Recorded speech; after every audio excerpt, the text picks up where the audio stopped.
Hi guys, welcome back to our channel. நம்ம சேனலுக்கு என்ன புதுசுங்க மறக்காம சப்ஸ்கிரைப் பண்ணிவிடுங்க. இன்றைக்கி என்ன செய்ய போகிறோம் அப்படின்னா, ராகி புட்டு தான் செய்ய போகிறோம்.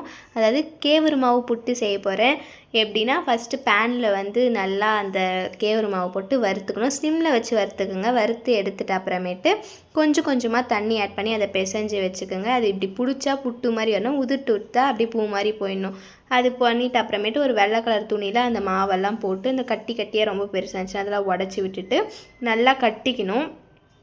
நல்லா கட்டிட்டு ஒரு இட்லி குண்டாவில் வந்து தண்ணி ஊற்றி தேவையான அளவுக்கு தட்டு வச்சு நல்லா டைட்டாக கட்டிக்கோங்க. அதுக்கப்புறம் எடுக்கும் போது ஆவி அடிச்சிடும், அதனால டைட்டாக கட்டிக்க சொல்கிறது. ஒரு 20 மினிட்ஸ் இல்லைனா 15 மினிட்ஸ் கழித்து எடுத்துருங்க.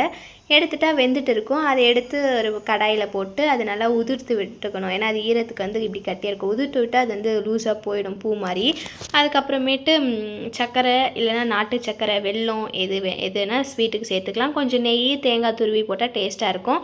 எனக்கு நெய்யும் பிடிக்காது, தேங்காய் போட்டாலும் பிடிக்காதுன்ட்டு வெறும் நான் புட்டு மாதிரி மட்டும் செஞ்சுருந்தேன். செம்ம டேஸ்ட்டாக இருந்துச்சு.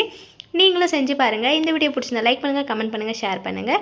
இந்த மாதிரி மோர் வீடியோஸ் பார்க்கறதுக்கு நம்மளோட சேனல் சப்ஸ்கிரைப் பண்ணிக்கோங்க. டாடா.